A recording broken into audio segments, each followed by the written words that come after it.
Mon dilemme est entre la passion et la pression. Donc, c'est comme la passion que j'ai naturellement et la pression que la société me dit de faire quelque chose de médiocre à la place. C'est comme s'il me poussait à faire quelque chose de sûr, de très pratique.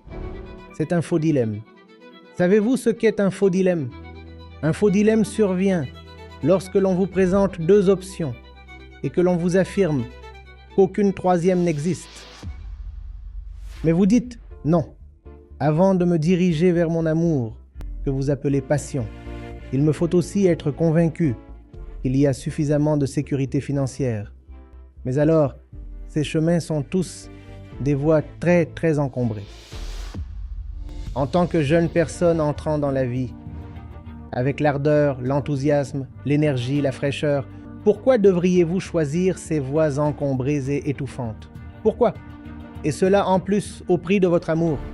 Vous pouvez vivre librement, vous pouvez aimer, il peut y avoir de la joie, et vous pouvez prendre votre envol. Ne vous privez pas de cette opportunité, votre véritable potentiel.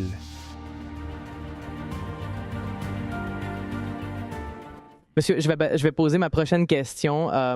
Ma question porte sur la passion. Depuis longtemps, je m'intéresse à l'électronique, génie électronique, spécifiquement à la science et à la technologie spatiale. C'est un domaine très spécialisé et précis, la technologie spatiale. Et en pensant de manière pratique, en Inde, il y a très peu de postes vacants à l'ISRO, très peu de start-up dans la technologie spatiale. Et vous savez, toute ma vie, j'ai fait des projets passionnants, appris sur l'espace, ceci et cela, et tout était directement dirigé vers ma passion. Je n'ai jamais pensé à me détourner de la S, de l'ensemble de la chose. Ma motivation était comme ça, à ce niveau-là, à chaque fois. Mais au moment où je suis entré en 11e classe, la plupart ont commencé à me dire que vous êtes vraiment intéressé par l'espace. Pourquoi n'allez-vous pas vers l'informatique? Pourquoi n'allez-vous pas vers l'électronique? Comme s'ils me mettaient sous pression pour faire quelque chose qui est sûr, qui est très pratique. Et je veux juste suivre ma passion jusqu'au bout sans vraiment réfléchir, mais cela ferait baisser ma motivation. Et je serais comme en train de repenser à est-ce que je veux vraiment traverser tout ça? Parce que c'est très risqué. Ce n'est pas très sûr que j'obtiendrai une stabilité financière que j'aurai ci et ça. Donc, monsieur, je suis tombé sur cette citation de votre livre.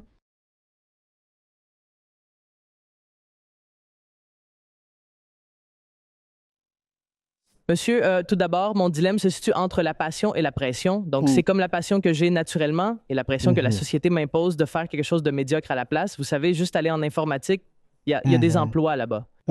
Après avoir lu la citation, true fulfillment comes not from passion or pressure, but from a deep understanding of what must be done driven by love, not desire. Cette ligne entière n'était jamais dans mon équation. Pouvez-vous m'aider à comprendre ce que quelqu'un fait en expliquant ce que vous vouliez dire par pousser par l'amour, pas par le désir? Voyez-vous, c'est un faux dilemme. C'est un faux dilemme. Savez-vous ce qu'est un faux dilemme? Un faux dilemme est...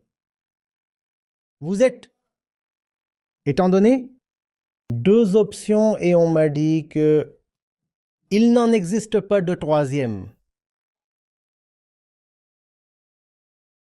Un faux dilemme est lorsque vous recevez l'option A et l'option B et que l'on vous demande de choisir entre les deux, en vous convainquant qu'aucune troisième option, C, n'existe. Cela s'appelle un faux dilemme. Et ce qui est lié à cela est aussi ce qu'on appelle le choix de Hobson. Le choix de Hobson est, parmi ces deux-là, on rendrait l'un si convaincant, si attrayant, si évident, que vous ne choisiriez jamais le second. Donc, il y a A et B. Et entre A et B, A est tellement décoré, tellement embelli, qu'il semble être la seule option restante. On vous dit que seuls A et B existent. C est complètement écarté. Pas d'option C. Et entre A et B, B est tellement effrayant que vous devrez choisir A. C'est ainsi que vous êtes. Fabriqué pour... Vas-y vraiment. Option qui suce la vie. Si vous allez dans l'espace, vous mourrez de faim. Si vous vous lancez dans l'ingénierie spatiale, la recherche dans l'espace, ou vous vous engagez dans la cosmologie, l'astronomie, vous serez affamé. Il n'y a pas de carrière là-bas. Vous serez achevé. C'est l'option B. Option A, tout le monde fait de l'informatique, tout le monde fait de l'électronique, tout le monde fait des technologies de l'information ou de l'intelligence artificielle. Vas-y, vas-y. Donc tout d'abord, l'option C n'est pas autorisée à rester. Et entre A et B, B est tellement diabolisé que vous finissez par vous rendre et vous incliner vers A. C'est comme ça que toute la dynamique de pouvoir fonctionne.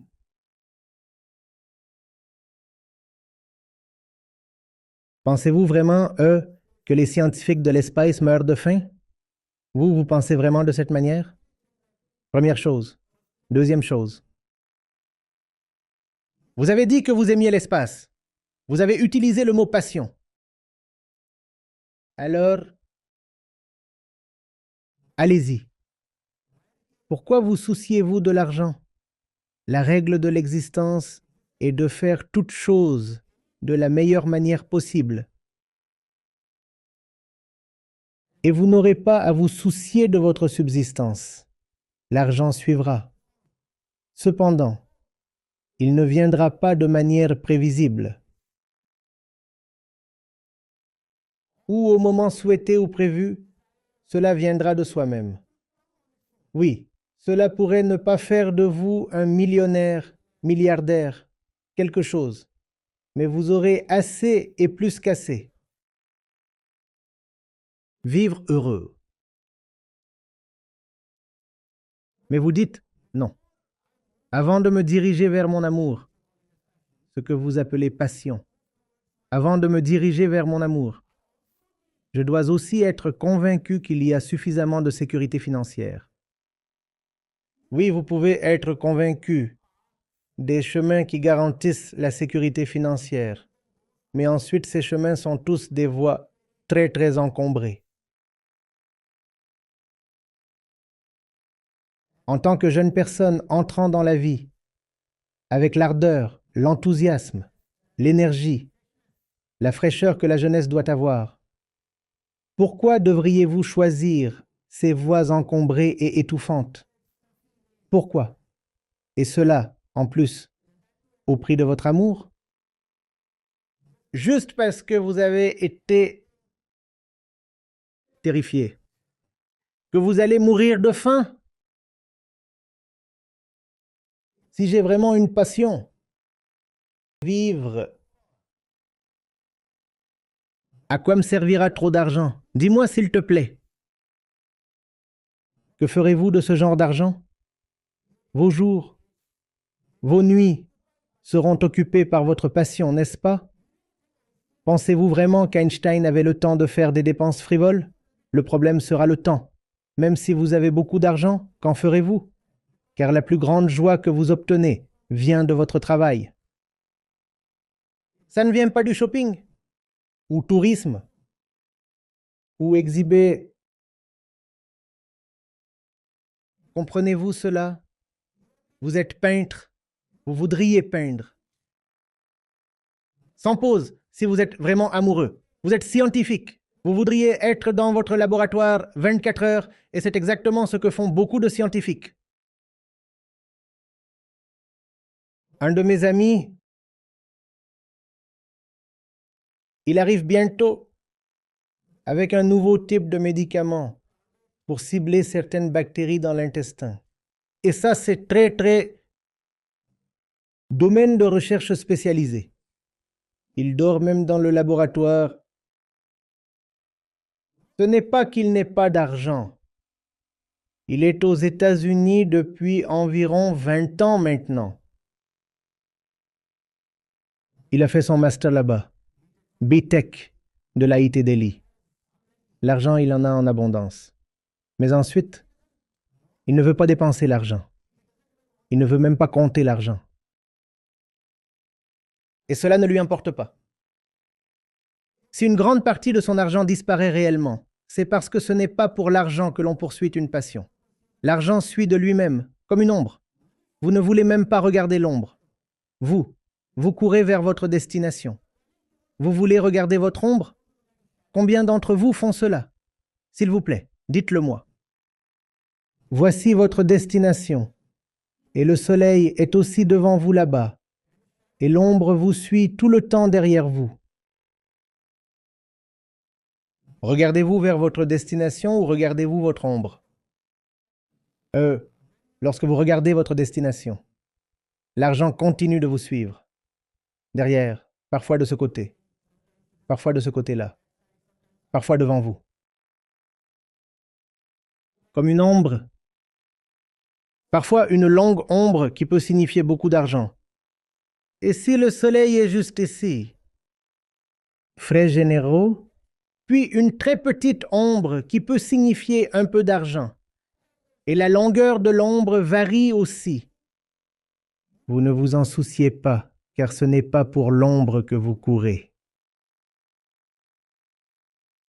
Comprenez-vous? En tant que jeune, veuillez réaliser cela. L'argent est important car il vous permet de travailler. L'argent n'est pas le résultat du travail, c'est ce qui le permet. Oui, on a besoin d'argent dans la vie pour pouvoir travailler sans interruption. Ce qui compte vraiment, c'est le travail, pas l'argent.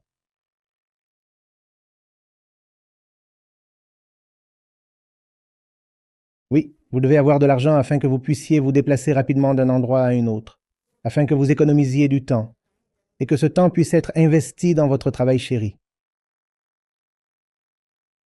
Vous ne volez pas simplement pour le plaisir de voler. Maintenant, j'ai de l'argent, donc je vole et je vole en première classe. L'argent est définitivement important. Rappelez-vous comme un facilitateur, pas comme un produit final. Mais ils vous effraient, ils disent, vous n'aurez pas d'argent. Vous leur dites, je ne cours pas du tout après l'argent. Je ne cours absolument pas après l'argent. Et cela ne me concerne pas. Que vous rejetiez l'argent, vous détestiez l'argent. Vous aurez de l'argent. Vous aurez de l'argent sans vouloir d'argent. Et cela signifierait beaucoup de liberté parce que cet argent, même s'il est perdu, ne vous dérangera pas trop. De toute façon, vous ne comptez pas les dollars. Laissez-les être là. S'ils sont là, tant mieux. Et s'ils sont perdus, c'est encore tant mieux. C'est bien. Alors personne ne pourra vous contraindre ou vous faire chanter en disant « Nous viendrons et prendront tout votre argent » si vous n'arrêtez pas de travailler. Il y aura un raid et tous vos comptes bancaires seront gelés.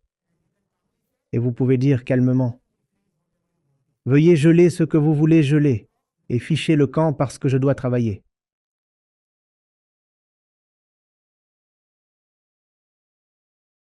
Cela semble-t-il extravagant? Hein? Ça ne marche pas comme ça. Hein? Vous ne fonctionnez pas de cette manière. Ça fonctionne. Et c'est ça cette nouvelle façon de vivre. Oui. Qu'est-ce que la vie sans véritable engagement, véritable passion, véritable amour? Pourquoi vivez-vous? Vous vous réveillez chaque jour en disant « Encore un jour, et le jour viendra où vous serez à court de jours. » Que vous dites-vous chaque matin? Pourquoi vous êtes-vous réveillé? Parce que nous sommes formels et nous nous rendons au travail pour qu'à la fin du mois, vous puissiez toucher votre chèque de salaire. Quel genre de vie est-ce?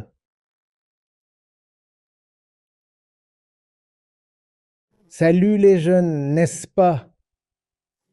C'est étrange que je doive parler si fort de l'amour avec vous. Nous supposons que la jeunesse est le moment où l'amour fleurit de lui-même. N'est-ce pas? Non, ça ne le fait pas. L'amour doit s'apprendre, hein?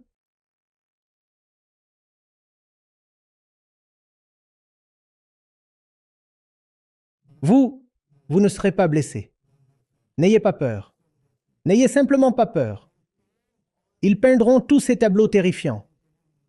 Ils vous diront, « Vous savez, vous regardez ce mendiant dans cette rue là-bas. C'est vous dans 20 ans, je vous le dis. N'écoutez pas. Rien de ce genre. Ou vous serez un désastre. Vous regardez Pammy là-bas. La fille de l'oncle Verma? Elle a essayé toutes ces choses sophistiquées dont vous parlez. Et cet auteur stupide dont vous parlez. Celui qui est venu dans votre collège.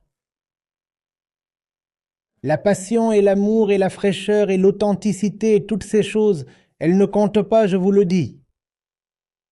Seule la fausseté compte. Seul l'esclavage gagne.